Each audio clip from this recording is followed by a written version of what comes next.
नमस्कार, hello money 9 में आप सभी का स्वागत है। मैं हूं सुमित और हफ्ते का तीसरा कारोबारी सत्र भारतीय बाजार आज थोड़ा सा ब्रॉडर मार्केट्स के लिहाज से वीक साइड पे कामकाज कर रहे हैं। फ्रंटलाइन इंडेक्स तो आज फ्लैट है, करीब 1/4% की आसपास की गिरावट है सेंसेक्स में, निफ्टी में।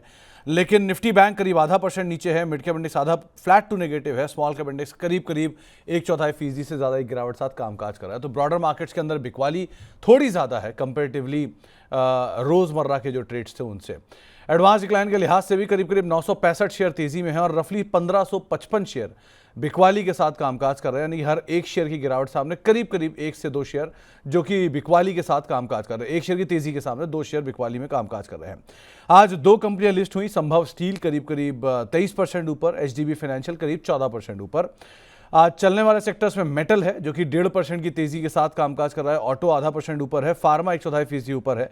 प्रेशर है रियल्टी से 1.5% नीचे आ चुका है, फाइनेंशियल सर्विसेज 3/4% नीचे है, पीएसयू बैंक 0.5% नीचे है और आज आईटी हायर लेवल से काफ़ी हद तक बिकवाली के साथ कामकाज करता हुआ दिखाई पड़ रहा है। आज बातचीत करने के लिए हमारे साथ वाराणसी से जैन साहब मौजूद हैं, जिनसे हम बातचीत करेंगे मार्केट्स को लेकर भी। जैन साहब से हम चर्चा करेंगे इंडिविजुअल स्टॉक्स को लेकर भी। जैन साहब, आज ग्रीन में हो कि ग्रे में हो? खैर, लेकिन मार्केट कैसा लग रहा है? ग्रीन में हूँ सर, और मार्केट भी ग्रीन में आने की पूरी संभावना दिख रही है। 2 दिन का लो निफ्टी ने स्वीप किया है और बैंक निफ्टी ने प्रीवियस ब्रेकआउट 57,049 रिटेस्ट कर लिया है। तो यहाँ से अब नीचे जाने की जगह कम है, बाउंस बैक मारना चाहिए। बट ओवरऑल अगर एफआईआई की पोजीशन देखें तो उतनी शॉर्ट नहीं रह गई है जहां पे कंफर्टेबली कॉन्फिडेंटली ये बोला जाए कि हाँ मार्केट ऊपर आ ही जाएगा, और ब्रॉडर स्पेस में भी थोड़ी सी कमजोरी दिखी रही है। नहीं तो जैन साहब, निफ्टी बैंक सपोर्ट करेगा या आईटी सपोर्ट करेगा? सर आईटी, इंफोसिस में थोड़ी सी ऊपर से सेलिंग आई है, but IT as an index अगर आप देखेंगे तो 1 2 3 4 5 6 7 8वां हफ्ता है जहां पे हम पिवट लाइन के नीचे कंसोलिडेट कर रहे हैं। जैसे सीएनएक्स मेटल पे 9,600 के आसपास कंसोलिडेट कर रहे थे, इसमें 24,173 पे कंसोलिडेट कर रहे हैं। जैसे ही सीएनएक्स आईटी इंडेक्स पे 24,175 के ऊपर क्लोजिंग आएगी, ये निफ्टी को सपोर्ट करने लगेगा। और बैंक निफ्टी अपने ब्रेकआउट को रीटेस्ट कर चुका है, तो अब यहाँ से बैंक निफ्टी को सपोर्ट करना चाहिए निफ्टी को। तो अगर बैंक निफ्टी और सीएनएक्स आईटी दोनों सपोर्ट करते हैं तो फिर निकल जाएगा इंडेक्स ऊपर। आईटी में अर्निंग्स भी हैं, तो इसलिए भी शायद आईटी अर्निंग से पहले कुछ हद तक हलचल आते हुए दिखाई पड़े, तो उस लिहाज से भी आप ध्यान रखिएगा। आगे बढ़ते हैं और जरा कुछ निफ्टी के टॉप गेनर लूजर आप स्क्रीन पर लेकर आइए। कौन कौन से आज टॉप गेनर्स और कहां से आज बिकवाली आते हुए दिखाई पड़ रही है। सबसे पहले अगर निफ्टी के टॉप गेनर्स की बात की जाए तो आज प्रोमिनेंटली जो पहला नाम आपको दिखाई पड़ेगा वो है मेटल स्पेस है, जेएसडब्ल्यू स्टील। ये खरीदारी में है, टाटा स्टील खरीदारी में है, अल्ट्राटेक और हिंडाल्को यानी कि मेटल की तरफ से आज एक अच्छे अपमूव दिख रहे हैं। तीनों के तीनों नाम, 4 में से 3 नाम मेटल के। इसके अलावा निफ्टी गिरने वाले शेयरों की बात की जाए तो आज थोड़ी बहुत बिकवाली श्रीराम फाइनेंस में है। इंडसइंड बैंक में डाउनग्रेड आया 770 के टारगेट्स के लिए। बजाज फिनसर्व, बजाज फाइनेंस दोनों में आज प्रेशर देखने को मिल रहा है। इसके अलावा आज मिड कैप साइड पर जहां पे खरीदारी देखने को मिल रही है उसमें टाटा कम्युनिकेशन जबरदस्त तेजी के अंदर ये शेयर आज कामकाज कर रहा है, लगातार दूसरा दिन तेजी में है। अपोलो टायर, मैनकाइंड फार्मा या फिर जीएमआर एयरपोर्ट जहां पे खरीदारी है। बिकवाली वाली साइड पर कुछ नामों की बात की जाए तो फिनिक्स लिमिटेड में बिकवाली है, वारी एनर्जी में बिकवाली है, हुडको में बिकवाली है और एसबीआई कार्ड यहाँ पर भी कुछ हद तक बिकवाली आज के सत्र में दिखाई पड़ रही है। स्मॉल कैप साइड पर आज जहाँ पर खरीदारी है उसमें राइट्स है, सेजिलिटी है जहाँ पे खरीदारी है, वेल्सपन कॉप है, त्रिवेणी टर्बाइन है जहाँ पर खरीदारी देखने को मिल रही है। बिकवाली वाली साइड की बात करें तो नारायण हृदयालय लगातार प्रॉफिट टेकिंग की चपेट में, रेडिंगटन, एनसीसी, एनबीसीसी यहाँ पर कुछ हद तक बिकवाली देखने को मिल रही है। जैन साहब, मेटल स्पेस में क्या कहोगे? 3 के 3 नाम आज इंडेक्स के टॉप गेनर में, JSW steel, Hindalco, Tata steel. क्या किया जाए? सर तीनों तेजी में है। वेदांता एक बार चेक कर लेते हैं। वेदांता ब्रेकआउट अभी दिया नहीं है, ब्रेकआउट के आसपास घूम रहा है। 470 के ऊपर क्लोज करे तो 509.45 तक का ब्रेकआउट बन जाएगा। टाटा स्टील में 162 रुपए के ऊपर ब्रेकआउट बन गया है। मोस्ट लाइकली वीकली पे स्विंग हाई है 166.30, वहां पे नहीं अटका तो फिर सीधा सीधा ऑल टाइम हाई निकल जाएगा। और हिंडाल्को पे अगर पकड़े तो हिंडाल्को भी हाँ, हिंडाल्को में तो पहले ब्रेकआउट हो चुका था 673 का। ऊपर में पहला टारगेट इसका 15 का है जो फटाफट आ जाना चाहिए। तो मेटल इंडेक्स में भी 9600 के ऊपर ब्रेकआउट बन चुका है। तो मेटल इंडेक्स पे एज अ होल क्या एक व्यू है वो आप सुन रहे थे जैन साहब की तरफ से। चलिए अब शुरुआत करेंगे सवाल जवाब के सिलसिले की और बातचीत करते हैं दर्शकों सवालों पर। लेकिन अगर आपका भी कोई सवाल है और आप भी इस कार्यक्रम का हिस्सा बनना चाह रहे हैं तो माध्यम आपकी स्क्रीन पर आते हुए दिखाई पड़ेंगे। आप व्हाट्सएप के जरिए 9311121874 ये हमारा व्हाट्सएप नंबर है जिसके जरिए आप इस कार्यक्रम का हिस्सा बन सकते हैं। money9query@tv9.com ये हमारा ईमेल आईडी है, इसके जरिए आप इस कार्यक्रम का हिस्सा बन सकते हैं। ट्विटर, फेसबुक, यूट्यूब अगले 1 घंटे तक हम लाइव रहेंगे, आप वहां पर भी हमारे साथ जुड़ सकते हैं और वहां पर भी इस कार्यक्रम का हिस्सा बन सकते हैं। साथ ही साथ मेंबरशिप के जरिए भी आप इस कार्यक्रम का हिस्सा बन सकते हैं और मेंबरशिप के प्लान्स आपकी स्क्रीन पर हैं और इन तीनों प्लान्स में भी आप यहां जुड़ सकते हैं और डायरेक्टली हमसे सवाल पूछ सकते हैं। शुरुआत करते हैं पहले सवाल की। जीत साहब का एक सवाल है जो कि हमारे मेंबर भी हैं और इन्होंने मतलब ये आपको एज अ गुरु मानते हैं। इनके पास टाटा मोटर खरीद रखा है इन्होंने करीब करीब 480 रुपये के दाम पर। यह इन्होंने 698 के दाम पर लिखा है क्योंकि प्राइस 698 के दाम पर खरीद रखा है इन्होंने। 1 महीने का नजरिया पूछ रहे हैं, क्या करना चाहिए?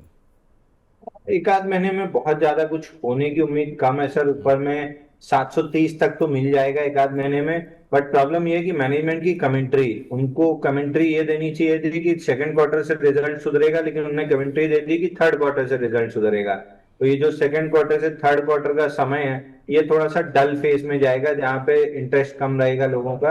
और थर्ड क्वार्टर रिजल्ट के बाद से 810 रुपए की मूव स्टार्ट हो जाएगी। तो टाटा मोटर्स में एज सच कोई दिक्कत नहीं है। बस मैनेजमेंट अगर यही बोल देती कि सेकंड क्वार्टर से रिजल्ट ठीक आएंगे तो अभी तक 730 पहुंच गया होता और 810 की तैयारी कर लिया होता। तो मेरे को 730 810 में कोई डाउट नहीं है। बट मैनेजमेंट ने जो कमेंट्री दी है वो थोड़ा सा समय ज्यादा खींच देगी। तो थोड़ा समय ज़्यादा लगेगा, 1 महीने में बहुत कुछ होने की उम्मीद मत रखिएगा, लेकिन अदरवाइज भी स्टॉक के अंदर आप वैसे बने रह सकते हैं। इसके अलावा अभिषेक अदानिया साहब आपको काफ़ी पसंद भी करते हैं और इनका सवाल है टाटा स्टील के 260 शेयर हैं, 157 रुपये के दाम पर इन्होंने खरीद रखा है, क्या करना चाहिए इसमें? ट्रेलिंग अगर ट्रेडर है तो ट्रेलिंग स्टॉप लॉस 157 रुपए का क्लोजिंग बेसिस पे ले लीजिए। ऊपर में आज ब्रेकआउट आया है 161 78 161 80 का। टारगेट निकल के आ रहा है इसका मिनिमम 166 30 का। और अगर वहां पे नहीं अटका, क्योंकि वीकली ऑर्डर फ्लो जो है वो 167.88 से लेके 166.30 के बीच में है। अगर ये जोन में नहीं अटकाया तो फिर सीधा ऑल टाइम हाई दिख रहा है। गुलाब कंवर साहब का एक सवाल आया है, ये पूछ रहे हैं कि बजाज कंज्यूमर 280 रुपये के दाम पे इन्होंने खरीद रखा है, 3 साल का नजरिया है। ये सिंगल प्रोडक्ट प्रोफाइल वाला इसमें चक्कर था, लेकिन अदरवाइज आप क्या राय रखते हो? सर ऊपरी स्तर से बड़ा करेक्शन आया, दोनों बार ये स्टॉक 280 पहुंचा है और करेक्टिव ट्रेंड में 128 तक आया है। इस बार हायर लो बना के चल रहा है। तो फिलहाल के लिए 255 और 290 ये 2 लेवल मिल जाएंगे। अगर 290 के ऊपर टिक गया तो फिर ये स्टॉक आराम से 450 तक निकल जाएगा। तो फिलहाल 255 और उसके ऊपर 290 देखिए, वो उन दोनों जगह पे एक बार रिवाइज करेंगे कि स्टॉक क्या कर रहा है। 255 290 इन जोन्स को आप ध्यान रखिएगा। अगर ये लेवल निकल जाता है तो उसके बाद एक बार को कॉल ली जाएगी, करना क्या चाहिए इसमें। भारती देवी हमारी रेगुलर दर्शक भी हैं और इनका सवाल है हिंडाल्को को लेकर। वेदांता पे आप पहले ही अपनी राय दे चुके हैं, लेकिन हिंडाल्को इन्होंने 658 के दाम पे ले रखा है, यहाँ क्या करा जाए? तो हिंडाल्को 658 में ले रखा है तो आराम से होल्ड कीजिए। देखिए यहाँ पे दिक्कत कहाँ आएगी, एक छोटी सी दिक्कत आपकी आएगी 715 रुपए पे जो वीकली का स्विंग हाई है। और ये एक्चुअल में नेकलाइन है डबल बॉटम का। हिंडाल्को ने क्या किया था, 559 से बढ़ा 715 तक गया, फिर 3 ही हफ्ते में एकदम से करेक्ट करके 559 का लो स्वीप किया और अब धीरे धीरे ऊपर आ रहा है। तो ये धीरे धीरे ऊपर आने में एक्यूमुलेशन अच्छा हुआ है। 715 के ऊपर जैसे टिक जाएगा 900 रुपए का टारगेट खुल जाएगा। मिडवे कहीं भी ऑल टाइम हाई 772 पे एक रेजिस्टेंस रहेगा, बट 715 के ऊपर लॉजिकली 900 रुपए खुलता है। तो आराम से मेरे ख्याल से होल्ड करना चाहिए, कोई दिक्कत दिख नहीं रही है इसमें। तो 715 के ऊपर आराम से आप होल्ड करिए। वैसे भी मेटल स्पेस में डाउनसाइड की पॉसिबिलिटी बहुत लिमिटेड है क्योंकि ऑलरेडी बहुत ज़्यादा बिकवालियाँ ऑलरेडी हम देख चुके हैं कई सारे शेयरों पर। इसके अलावा हमारे पास समीर जी का एक सवाल आया है, ये हमारे रेगुलर दर्शक भी हैं, मेंबर भी हैं और इनका ये कहना है कि ये लाइव नहीं जुड़ पाएंगे, लेकिन इनका सवाल था अंबुजा सीमेंट को लेकर। 580 रुपये के दाम पे इन्होंने खरीदारी कर रखी है, करना क्या चाहिए इसमें जैन साहब? तो जितने लोगों के पास अंबुजा सीमेंट है, आपको सिर्फ और सिर्फ एक काम करना है, अपनी टेम्पटेशन को दबा के बैठना है।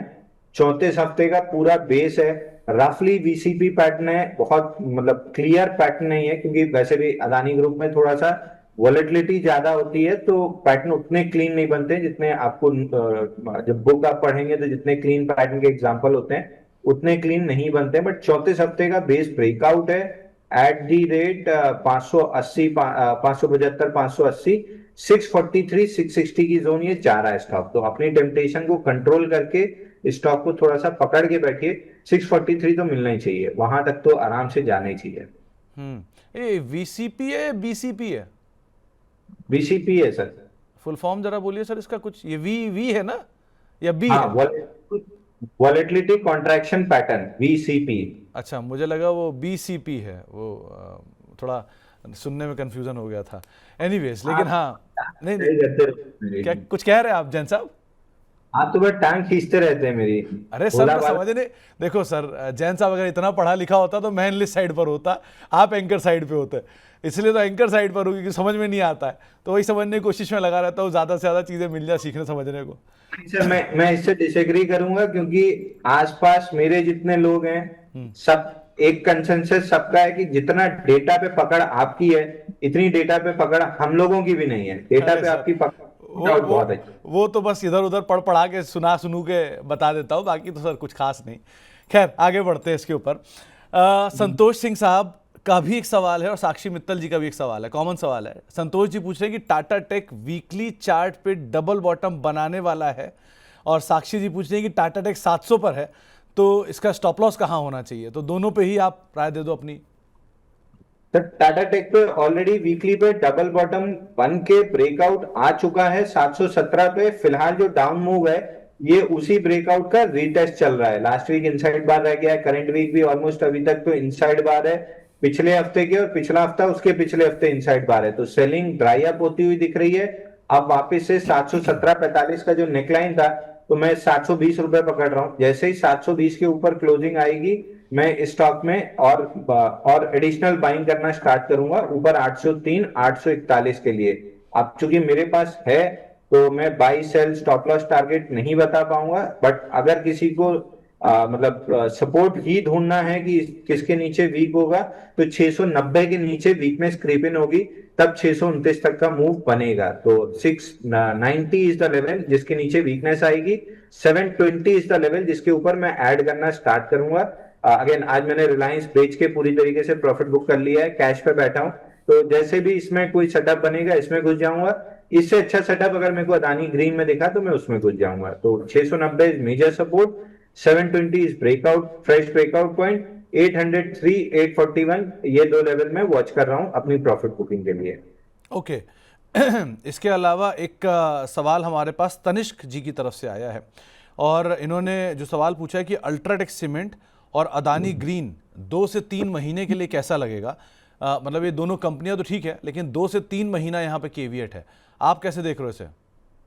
सर, अल्ट्राटेक सीमेंट कल फाइनली जाके 12,200 के ऊपर, मतलब ब्रेकआउट पॉइंट के ऊपर जाके क्लोज किया था। कल की क्लोजिंग 12,210 थी, और हम मल्टीपल टाइम में, मेरे को याद है कम से कम 6 महीने से हम डिस्कस कर रहे हैं कि जिस भी दिन 12,200 के ऊपर क्लोजिंग आएगी और डिसाइसिवली क्लोजिंग आएगी, ये स्टॉक चलेगा। अच्छा, एक चीज इसमें नोट करने की ये है कि मॉनसून के आसपास सब लोग ये मान के चलते हैं, मतलब जनरल कंसेंसस है कि सीमेंट के स्टॉक्स दबते हैं, और इस बार अल्ट्राटेक हो, ग्रासिम हो, अंबुजा सीमेंट हो, एसीसी में भी कुछ हद तक अच्छा पैटर्न बना है, बट ये तीन ऑलमोस्ट अपने ऑल टाइम हाई ब्रेकआउट्स पे खड़े हैं। तो वो जो जनरल थीम है वो गर्मी में इन कूलर और एसी वाले स्टॉक्स में फेल हुई है, और बारिश के पहले सीमेंट स्टॉक्स में भी फेल हो रही है। ये स्टॉक्स बुलिश लग रहे हैं, तो 12,200 का ब्रेकआउट है। 14 से 15,000 रुपए का टारगेट रहेगा। यहां से अगर किसी को स्टॉप लॉस लेना ही है, तो छोटा सा स्टॉप लॉस लीजिए 11,750 का क्लोजिंग बेसिस पे। 14,000 रुपए तक की आराम से मूव मिलनी चाहिए, बल्कि स्ट्रेच होते हुए 15,000 तक जाते हुए दिख रहा है। साथ ही में ग्रासिम भी देख लेते हैं, क्योंकि सिमिलर पैटर्न है। ग्रासिम भी ऑलमोस्ट अपने ब्रेकआउट पे खड़ा है 2866 के ऊपर। डिसाइसिवली क्लोज कर ले तो ये भी 3,3200 तक के टारगेट खोल देगा। तो दोनों स्टॉक्स अच्छे लग रहे हैं। अल्ट्राटेक में ब्रेकआउट आ चुका है, Grasim almost on the verge of breakout है। एक चीज़ और ऑब्जर्व करना जैन साहब, क्योंकि आम तौर पे सीमेंट मॉनसून में गिरता है लेकिन सीमेंट पहले से पिक कर रहा है, तो क्या एशियन पेंट भी फॉलो अप करेगा? करना चाहिए सर। एशियन पेंट में भी लगभग वीक लॉन्ग एलिमिनेट हो चुके हैं। स्टॉक 2357 का जो लेवल हमने डिस्कस किया था उसके ऊपर आ चुका है, तो वीकली पे स्विंग हाई क्रॉस हुआ है, बट इसमें मेजर रेजिस्टेंस आएगा 2468 रुपए पे। ये डबल बॉटम जो बना है, हायर लो बना है, एग्जैक्ट डबल बॉटम नहीं है, हायर लो के साथ डबल बॉटम बना है। तो जिस दिन 2468 रुपए के ऊपर एशियन पेंट्स निकला, ये सीधा सीधा अपना गैप कवर करने 2590 और उसके ऊपर 2732, ये दो लेवल आ जाएंगे। तो बहुत थकाया है स्टॉक ने, लेकिन पिछले 3 वीक का जो प्राइस एक्शन है ये अच्छी स्ट्रेंथ वाला है। 2468 के ऊपर स्ट्रेंथ प्रूव होने लगेगी। इनफैक्ट कोई भी नेगेटिव न्यूज़ को बाजार अब डिस्काउंट नहीं कर रहा है नेगेटिव साइड पे। ये भी एक अच्छी चीज़ है कि स्टॉक में आज नेगेटिव न्यूज़ आई, नीचे खुला, वापस कम बैक हो गया। सो चीज़ लग रही है कि थोड़ी बेटर होनी चाहिए एशियन पेंट के केस में। आगे बढ़ते हैं और कुछ और सवालों में हमारे रेगुलर दर्शक साईं प्रवीण साहब का भी एक सवाल आया है। आईसीआईसीआई जनरल इंश्योरेंस इन्होंने खरीद रखा है 1317 रुपए के दाम पे, क्या करना चाहिए? सरप्राइज की टाटा टेक का इसका टाटा केमिकल का सवाल क्यों नहीं आया अभी तक? इस पे आएगा अच्छा सर, लग आएगा। रहा नहीं नहीं, है। टाटा आईसी मोटर हो गया, टाटा टेक हो गया, Tata communication, TCS, Tata chemical निराश नहीं करेगा, टाटा पावर, ये चारों आने चाहिए अभी थोड़ी देर में, रुकिए तो सही। टाटा केमिकल आना चाहिए क्योंकि अब मोमेंटम बन रहा है उसमें। खैर आईसीआईसीआई में सर 33 वीक्स का पूरा पैटर्न बना था, राउंडिंग बॉटम जिससे ब्रेकआउट दिया है एट 2000 ऑड लेवल्स, जिसका टारगेट बनता है वीकली का order flow which is placed at 2185। ये पहला रेजिस्टेंस रहेगा, और दूसरा इसका रेजिस्टेंस या टारगेट कह सकते हैं 2286.8, जो कि ऑल टाइम हाई है। प्रॉब्लम एक ही है स्टॉक में, जिसकी वजह से मैं इस ब्रेकआउट को बहुत बड़े वॉल्यूम पे या बड़ी क्वांटिटी पे प्ले नहीं करूंगा, बहुत छोटी क्वांटिटी पे प्ले करूंगा, वो है वॉल्यूम। ब्रेकआउट पे वॉल्यूम बिल्कुल भी अच्छा नहीं है, मतलब अबव 50 डे एवरेज वॉल्यूम है, बट एटलीस्ट 3x 4x होना चाहिए, वो नहीं है। रितेश सिंह साहब पूछ रहे हैं कि साई लाइफ साइंस का शॉर्ट टर्म टारगेट क्या है? आज एक बढ़िया ब्रेकआउट भी है शायद इसमें। आज सुबह ये सर स्टॉक पे डिस्कस हुआ था मीडिया चैनल पे, 780 का बढ़िया ब्रेकआउट था, लेकिन अभी ऊपरी स्तर से सेलिंग आ रही है। तो अगर ब्रेकआउट फेल करना है स्टॉक को तो 780 के नीचे क्लोजिंग करके ब्रेकआउट फेल कर देगा, नहीं तो फिर ये स्टॉक आराम से 1000 रुपए तक निकल जाएगा। तो ऊपरी स्तर से सेलिंग है, सेलिंग में वॉल्यूम कम है, बट नॉनदलेस प्राइस चार्ट पे सेलिंग है। ओके, ध्रुव पाठक साहब का सवाल कि जीएमडीसी में और फिलाटेक्स इंडिया में क्या करना चाहिए इन्हें? सर जीएमडीसी में 428 का हमने टारगेट डिस्कस किया था जब स्टॉक ने ब्रेकआउट दिया था 369 पे, वो टारगेट अचीव हो गया है। उसके आसपास से पिछले 4 हफ्ते, ये चौथा हफ्ता है जहां पे स्ट्रगल कर रहा है। मेरे ख्याल से अगर आपके पास है तो एक बार प्रॉफिट बुक कर लीजिए। नेक्स्ट लेग ऑफ बाइंग 430 के ऊपर क्लोज होने पे होगी, अगर एक दो सेशन में नहीं किया तो फिर ये प्रॉफिट बुकिंग में 380 तक नीचे आ सकता है। तो एक बार के लिए अगर लोअर लेवल्स का लिया हुआ है, प्रॉफिट बुक कर लेना बेटर है। फिलाटेक्स में कल वापस से ब्रेकआउट आया है पुल बैक के बाद, और जो पुराना टारगेट हमारा 66.41 का पेंडिंग है, वो प्रोबेबली इस राउंड में टेस्ट हो जाना चाहिए। ओके, एक सवाल हमारे मेंबर हैं श्याम जी का जियो फाइनेंस को लेकर। वो पूछ रहे हैं कि एंट्री कहाँ लेनी चाहिए, क्या लेने लायक सिचुएशन में अब है ये? सर जियो फाइनेंस की एंट्री 240 रुपए 238 रुपए के आसपास थी, जहां हमने गैप से रिकमेंड किया था 281, 310 और 347 के लिए। अब तो आपको 75% प्रॉफिट बुक करके 25% क्वांटिटी 347 के लिए प्ले करना चाहिए, और उसके बाद फिर स्टॉक को छोड़ देना चाहिए right side of the base develop करने के लिए। तो फ्रेश एंट्री के लिए तो आप बहुत लेट हो चुके हैं, करना ही है आपको फ्रेश एंट्री तो आप टाटा केमिकल देख लो। यहाँ पे ठीक ठाक पैटर्न डेवलप हो रहा है, हो सकता है कि अगर चला यहाँ से तो आपको 990 रुपए फटाफट दे जाएगा। तो जियो फाइनेंस में अब थोड़ा सा प्रॉफिट बुक करने का समय है इंस्टेड नई एंट्री करने के, तो आप वो पार्ट को ध्यान रखिएगा।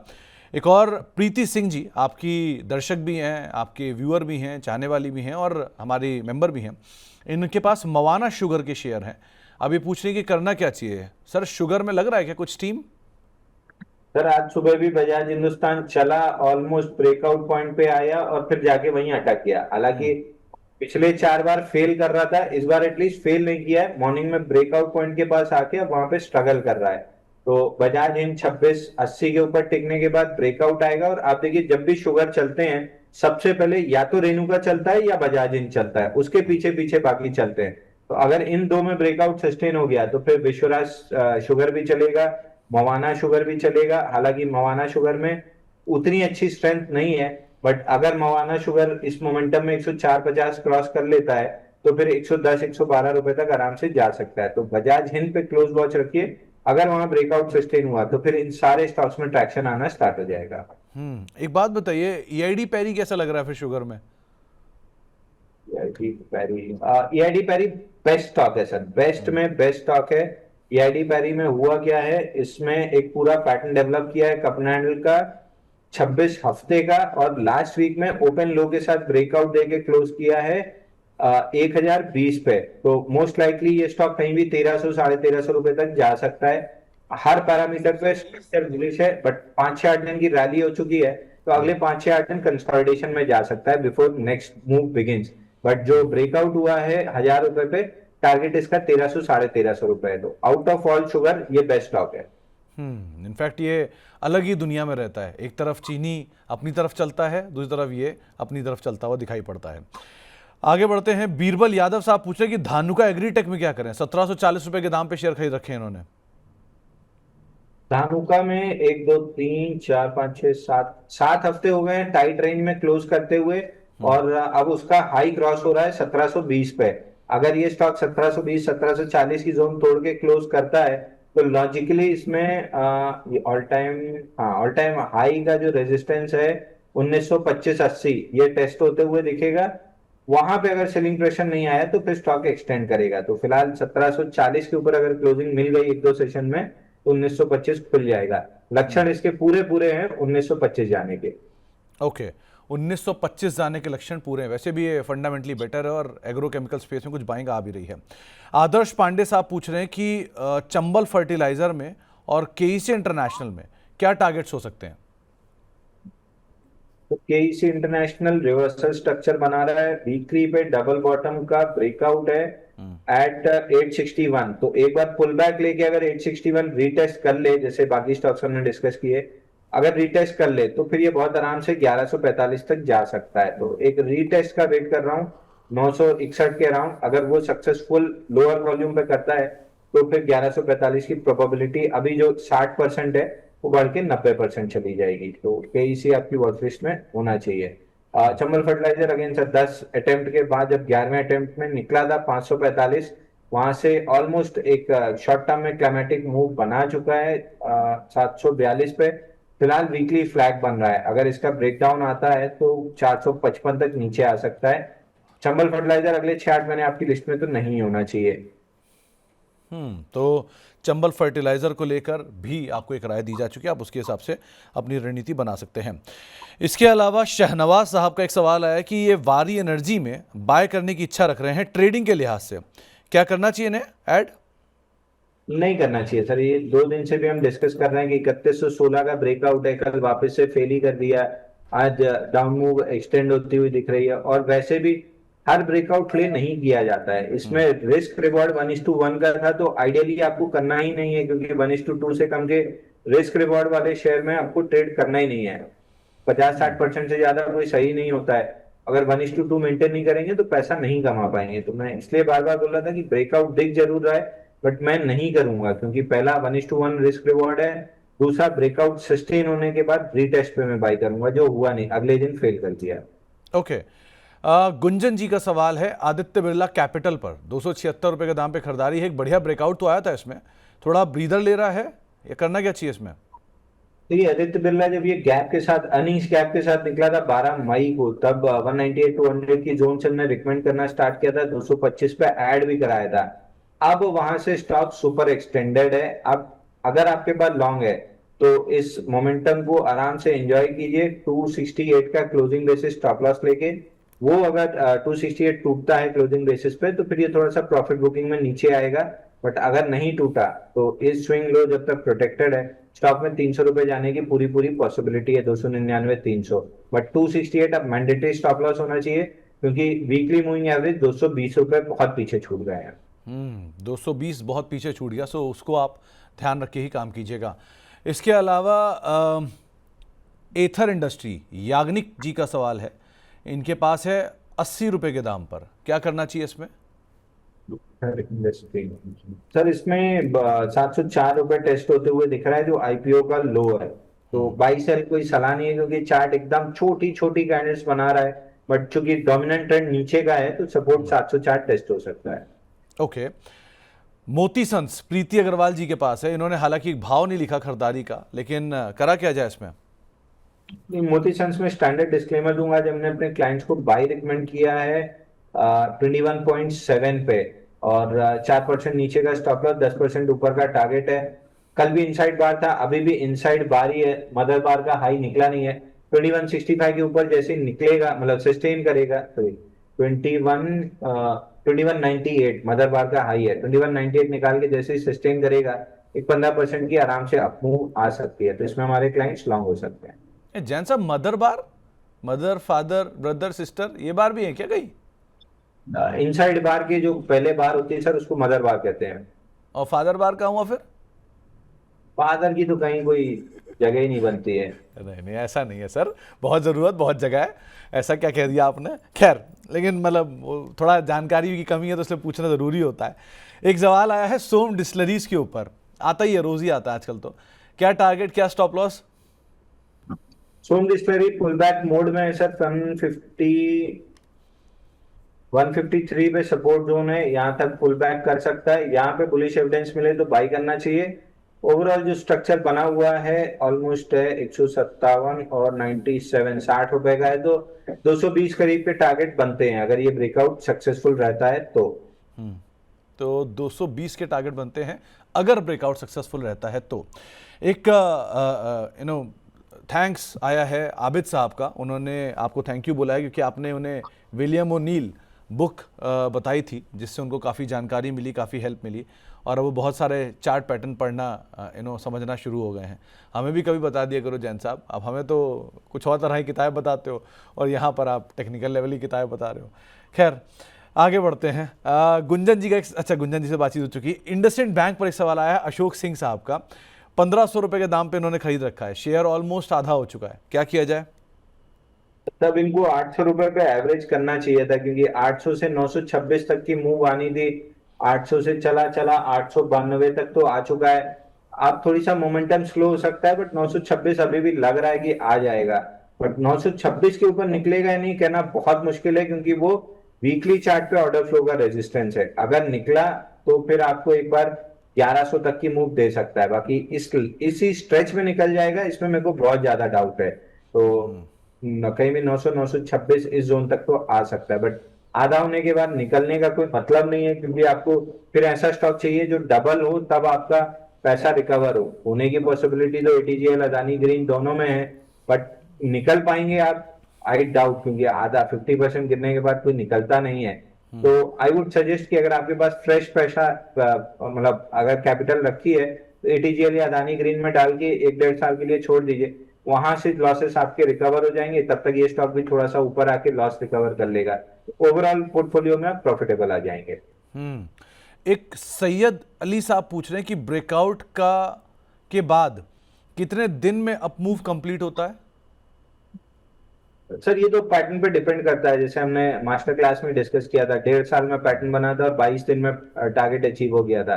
तो रिलेटिव टर्म्स में ये कह सकते हैं कि 1/3 ऑफ द टाइम से ज्यादा नहीं लेना चाहिए। अगर पैटर्न जितने दिन का बना है उसका 1/3 इतने टाइम में टारगेट अचीव हो जाना चाहिए। वो मास्टर क्लास वैसे सच में ही क्लास थी, जिसने नहीं सुनी वो ज़रूर सुनिएगा, जैन साहब के पेज पर भी है, हमारे यहाँ भी है, आप लोग उसे सुनिएगा, बहुत हद तक बहुत सारी जानकारी उसमें कोलेट करके आपके सामने रखी गई है। इसके अलावा दीपक सिंह साहब का एक सवाल आया है, आलोक इंडस्ट्री मेंबर भी हमारे, आलोक इंडस्ट्रीज़ के 17 रुपये के दाम पे उन्होंने खरीदारी कर रखी है, अदानी ग्रीन में नई खरीदारी करने की इच्छा भी रख रहे हैं, क्या खरीदारी करनी चाहिए? अच्छा, आलोक इंडस्ट्री 21.28 के ऊपर जैसे क्लोज करेगा 24.5 के लेवल खुल जाएंगे, तो आलोक इंडस्ट्री तो आराम से होल्ड करके चलना चाहिए। अदानी ग्रीन पे बहुत ज्यादा बाई सेल की मैं सलाह दूंगा नहीं, क्योंकि रिलायंस से पैसा फ्री हुआ है, तो मोस्ट लाइकली टाटा टेक या अदानी ग्रीन, इन दो में से कोई एक चीज में लूंगा। और सेबी का रूल आपको पता ही है कि हाँ जो जी। रिकमेंड कर दिया वो फिर 30 दिन बाद तक आप उसमें ट्रेड नहीं कर सकते। तो 22 साल की तो सलाह नहीं है, बट 976 के अराउंड अगर बुलिश एविडेंस मिलता है तो मैं अदानी ग्रीन में बाई करने की कोशिश करूंगा। ओके। एक सवाल सौरभ जी का है, ये आपको गुरु मानते हैं अपना। इनका सवाल ये है कि वारी एनर्जी में 31-34 के दाम पे उन्होंने 20 शेयर ले रखे हैं, क्या करना चाहिए इन्हें?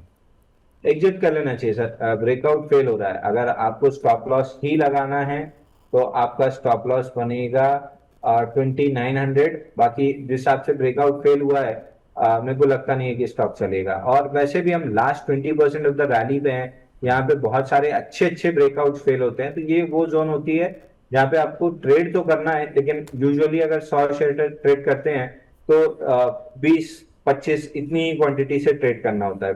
मिडिल 60% में मैक्सिमम पैसा बनता है, फर्स्ट 20 और लास्ट 20 में मैक्सिमम चॉप आउट्स होते हैं। ओके।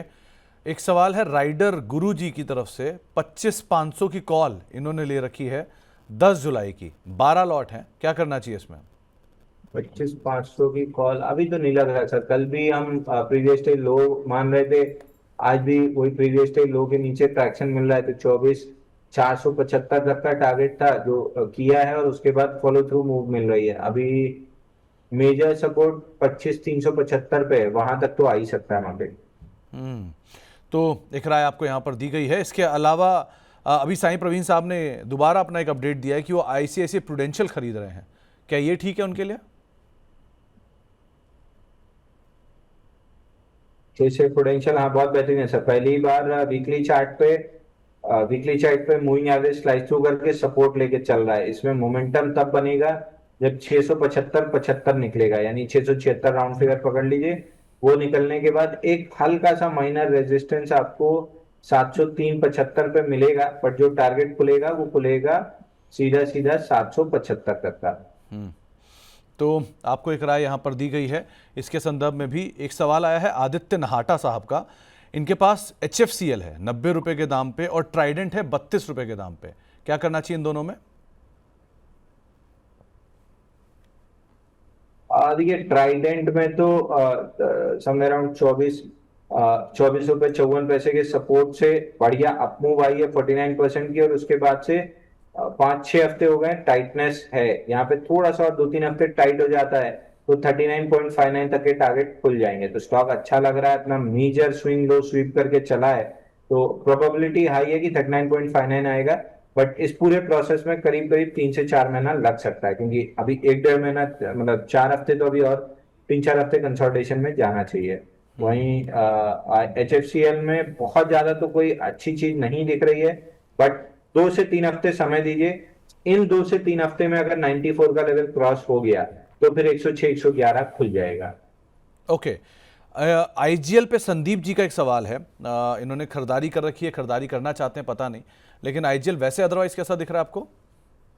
आईजीएल में बाउंस बैक दिख रहा है सर। बाउंस बैक आपको 226-70 तक ले जा सकता है, और मेजर बाउंस 226-70 के बाद बनेगी 251 तक। तो अगर लॉन्ग प्ले करने का मन ही है तो 226-75 एक बार निकल जाने दीजिए, उसके बाद आपको एटलीस्ट थोड़ा सा ट्रैक्शन मिल जाएगा। ओके। एक्साइड इंडस्ट्री मार्केट के हैंडल से एक सवाल आया है, 410 रुपए के दाम पे खरीदारी है, क्या करना चाहिए इसमें? एकदम ठंडा साइडवेज थका हुआ स्टॉक है। लगभग जनवरी 2000 पे पूरा साल ही निकल गया है, ये ऊपर में 400 रुपए क्रॉस नहीं कर पा रहा है। जिस हिसाब का पैटर्न है, एक बार 431 जाने की संभावना है, बट इसके लिए लॉन्ग प्ले करना कोई अकलमंदी नहीं होगी, क्योंकि बहुत ज्यादा स्लो चलेगा काउंटर। जेके टायर जय शिव साहब के पास है, 238 रुपए के दाम पे खरीदारी है। आज थोड़ी बहुत हलचल अपोलो टायर में तो है, यहाँ क्या करें? जेके टायर में एक बार 396 तक जा सकते हैं। जैसा आपका पैटर्न बना है 396 ले जाएगा, बट अगर लॉन्ग प्ले ही करना है तो 396 के बाद मोमेंटम और स्ट्रेंथ रहेगी तब प्ले करना चाहिए। ये केवल एक पुल बैक है, मे भी 396 के अराउंड फिजल आउट हो सकती है। तो 396 निकलने के बाद अगर प्ले करते हैं तो आप स्ट्रेंथ प्ले करेंगे, ऑल टाइम हाई मिलने के चांसेस रहेंगे। तो अभी अगर अवॉइड कर देंगे तो ज्यादा बेटर है। ओके। सीमेंस 4000 कब तक आ सकता है, ये सवाल है जैद अली साहब का, आपको दिख रहा है क्या कहीं? सीमेंस में सर हमने लास्ट भी डिस्कस किया था कि 3371-30 ये मेजर रेजिस्टेंस है, और आप देखिए 7वां हफ्ता है जहाँ पे वहां अटक रहा है, तो एक बार अगर 3400 रुपये निकाल ले, 3371 में 1% और जोड़ लीजिए, 3400 रुपये निकाल ले, तो फिर 4200 तक के टारगेट फटाफट में आएंगे। तो ये 3400 कब निकालेगा, इस पे डिपेंड करता है कि 4000 4200 की जोन कब आएगी। जल्दी निकला तो जल्दी आएगी, टाइम लगा के निकला तो देरी से आएगी। जॉन्टी पटेल साहब पूछ रहे हैं कि यूनाइटेड स्पिरिट्स के शेयर ले रखे हैं 1470 रुपए के दाम पर, क्या करना चाहिए इसमें जैन साहब?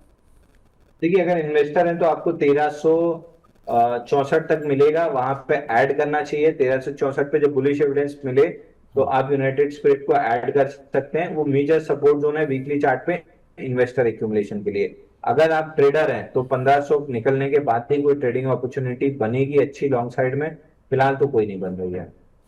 तो ट्रेडर के लिए एक अलग रणनीति, इन्वेस्टर के लिए एक अलग रणनीति, और आप दोनों में जो हैं उसके हिसाब से रणनीति बनाइएगा। और जो अगर वो है कि सर कि इन्वेस्टमेंट के लिए लिया, नहीं ट्रेडर के लिए लिया था लेकिन इन्वेस्टमेंट बन गए, इन्वेस्टर बन गए, वो क्या करें? उनका तो कुछ हो नहीं सकता सर, मार्केट उनकी कैपिटल खा जाएगा। वो प्रोडक्ट इस्तेमाल करें। हाँ, वो प्रोडक्ट इस्तेमाल लास्ट में बचेगा वो।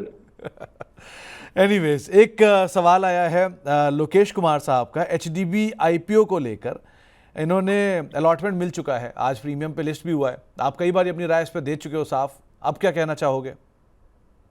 सर पॉजिटिव लिस्टिंग है, डे लो का स्टॉप लॉस लगा के 3 से 5 दिन चाहे तो होल्ड कर सकते हैं, चाहे तो प्रॉफिट बुक कर लें, उसके बाद आईपीओ बेस बनने का वेट करें।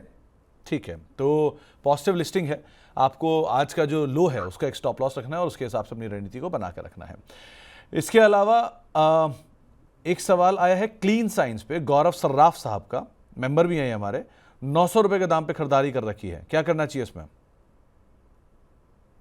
एक बार होल्ड करना चाहिए सर, जिससे आपका पैटर्न बना है, एक बार 1675 रुपए तक ये स्टॉक जा सकता है। वीकली चार्ट पे अच्छा पैटर्न बना है, मूविंग एवरेज कैचअप का वेट है, हो सकता है 3-4 हफ्ते और लगा दे, बट जिस दिन मूविंग एवरेज कैचअप हो जाएगा 1675 तक की एक अपमूव मिलनी चाहिए। ओके सर, कुछ और सवालों में उत्तर प्रदेश से मोहम्मद खान साहब का सवाल आया है, और इनका सवाल है अमर राजा एनर्जी पर 1160 रुपए के दाम पे इन्होंने खरीदारी कर रखी है, एक फ्रेंड के कहने पर इन्होंने ये पोजीशन ली थी, अभी इसमें क्या करना चाहिए? सर अमर राजा, मेरे को याद है कि जब 1450 का लेवल टूटा था, बाइंग क्लाइमेक्स कंफर्म हुआ था, वहां से 896.8 की मैं बात कर रहा हूँ, तो ऑलमोस्ट एक बार टेस्ट हो चुका है, नेक्स्ट राउंड में टेस्ट हो जाएगा। अगर वो नहीं प्रोटेक्ट हुआ तो 732 तक भी नीचे आ सकता है, तो स्टॉक तो मेरे को एक्सट्रीमली वीक लग रहा है। 896 तो आराम से आते हुए दिख ही रहा है। 96 आपको इजीली आता हुआ दिखाई पड़ रहा है, उस हिसाब से देखिएगा। इसके अलावा जियोजित फाइनेंशियल, अंबर सिंघा साहब ने ले रखा है 86 रुपए के दाम पर, इनकी खरीदारी है, 300 शेयर है, यहाँ करना क्या चाहिए? सर डेली और वीकली के बीच में बहुत स्ट्रगल है, और इवेंचुअली ऐसा लग रहा है कि वीकली जीतेगा, और अगर वीकली जीतता है तो 105 110 इस जोन तक ये स्टॉक आ सकता है। तो अगले 2-3 हफ्ते और ये स्ट्रगल चलेगी, और इवेंचुअली जिस आपका पैटर्न दिख रहा है वीकली को जीतना चाहिए, तो 2-3 हफ्ते होल्ड कीजिए, 105 110 मिलने की गुंजाइश है अभी। ओके, पीएनबी रोहित निगम साहब ने ले रखा है 76 रुपए के दाम पर, अब इसमें क्या करना चाहिए? सर एक बार स्टॉक का नाम लिख दो। PNB, Punjab national bank.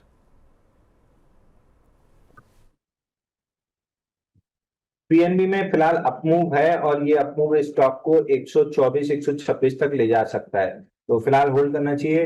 PSU index में जो ब्रेकआउट आया था उसका टारगेट था 7,248, वहां से वापस पुल बैक लिया 6,845 तक, और दोबारा आया ऊपर 7,248 पे। तो इस बार अगर निकल गया अगर 7,248, तो पीएसयू इंडेक्स में ऑल टाइम हाई लगेगा, और इस ऑल टाइम हाई में कैनरा बैंक में ऑल टाइम हाई लग सकता है, एसबीआई में ऑल टाइम हाई लग सकता है, पीएनबी में डीपर पुल बैक 125 126 की जोन तक हो सकती है, बैंक ऑफ बड़ौदा में ऑल टाइम हाई लग सकता है।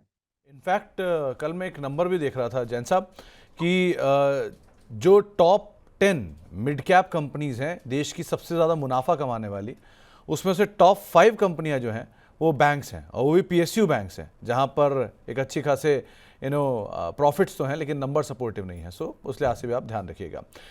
आगे बढ़ते हैं। सुमित गुप्ता साहब हमारे मेंबर भी हैं, उनका एक सवाल आया है फोर्टिस हेल्थकेयर को लेकर। 150 क्वांटिटी है 706 रुपए के दाम पर और शॉर्ट टर्म के टारगेट्स वो पूछ रहे हैं, आप क्या राय रखते हो? सर वैसे भी बैंक का एक थंब रूल है कि अगर आपको वेल्थ क्रिएट करना है तो बैंक आपके पोर्टफोलियो में होने ही नहीं चाहिए। आपके पोर्टफोलियो में मैन्युफैक्चरिंग, कंस्ट्रक्शन, इंफ्रा इस टाइप की कंपनीज होनी चाहिए जहाँ पे फास्ट कंजम्पशन होता है। तो बैंकों में वैसे भी फंड मैनेजर्स का बहुत ज्यादा इंटरेस्ट नहीं होता है। फोर्टिस में रिवर्सल बन रहा है। Area of support almost test करने के बाद मैं एक आध दो दिन और डाउन डे एक्सपेक्ट कर रहा था, बट नॉनदलेस जो 7,000 का ब्रेक 700 का ब्रेकआउट है अभी भी वो उतना ही इंटैक्ट है। 2 पुल बैक ले चुका है, तो वैसे भी थर्ड पुल बैक के बाद फेलियर आता है, तो ये सेकेंड ही पुल बैक है। तो यहाँ से नया ऑल टाइम हाई और करीब करीब 830 840 के लेवल मिल सकते हैं। एंट्री करना है तो यहाँ कर सकते हैं। थोड़ा सा नीचे 740 मिल जाता है तो कंफर्ट ज्यादा होता है। ओके, तो 740 अगर मिल जाता तो ज़्यादा बेहतर कंफर्ट आ जाता, जहां पे आप एंटर कर सकते हैं इसमें। रोहित नहीं, रोहमिनेटर के नाम से एक हैंडल आया है, वहां से सवाल आया है पीसी ज्वेलर और आईआरबी इंफ्रा को लेकर। इनमें क्या पोजीशंस ऐड करनी चाहिए? और देखिए आईआरबी इंफ्रा में तो फिलहाल कंप्लीटली साइडवेज है। मोस्ट लाइकली एक बार 47 तक आ भी सकता है। इसमें कोई ट्रेड सेटअप नहीं है डेली वीकली पे, तो बहुत ज्यादा इसमें कोई सलाह नहीं है तो एक बार होल्ड कर सकते हैं, नहीं है तो फिर बाई करने की बहुत ज्यादा इस समय चेष्टा नहीं करनी चाहिए। पीसी ज्वेलर्स में जरूर वीकली पे एक रिवर्सल स्ट्रक्चर बन रहा है जो कंफर्म 14.5 के ऊपर क्लोज करने पे होगी। तो फिलहाल 14 रुपए 50 पैसे 55 पैसे तक जा रहा है, उसके ऊपर क्लोज कर लेता है तो स्ट्रक्चर वापस से जो करेक्टिव स्ट्रक्चर है कंप्लीट होके वापस बुलिश हो जाएगा। एमएसीडी ऑलमोस्ट ओवरसोल्ड हो चुकी है और बाइंग क्रॉसओवर दे रही है। 14.5 15 का लेवल निकलता है तो वीकली एमएसीडी भी बुलिश हो जाएगा। तो ये अब स्टॉक आपकी वॉच लिस्ट में वापस लौटना चाहिए। बड़े टारगेट के लिए बाई करना है तो 14.55 के बाद कीजिए। छोटे टारगेट के लिए करना है तो अभी कर सकते हैं 14.55 तक के लिए। ओके, और दूसरा नाम जो इनका था IRB infra? IRB completely sideways है सर, उस पर कोई भी सलाह देना नेक्स्ट टू इम्पॉसिबल है क्योंकि एकदम ही साइडवेज है। वीकली चार्ट पे चल ही नहीं रहा है कम से कम। एक सवाल पिरामल फार्मा पर मोहित जी का है, ये पूछ रहे हैं करना क्या चाहिए इसके अंदर? सर आपकी आवाज नहीं है, स्टॉक का नाम? Piramal pharma, Piramal pharma. हाँ, ये भी उसी स्टॉक में सर जहाँ ट्रेडर्स के लिए कोई अपॉर्चुनिटी नहीं है, इन्वेस्टर्स के लिए 197 तक की जो डिप आई थी, बल्कि नीचे डिप आई थी 190 रुपए तक की, तो ये बाइंग अपॉर्चुनिटी थी। नेक्स्ट लेग में जिस भी दिन स्टॉक जाएगा 226 रुपए के ऊपर पहला रेजिस्टेंस आता है 213.65, बट आइडियली 226 रुपए निकाल के जिस भी दिन क्लोज करेगा ऑल टाइम हाई का टारगेट खुल जाएगा। तो अगेन इन्वेस्टर्स के लिए बहुत अच्छी अपॉर्चुनिटी है एक्यूमुलेट करने की। ट्रेडर्स इससे दूर रहे, लो बीटा काउंटर है।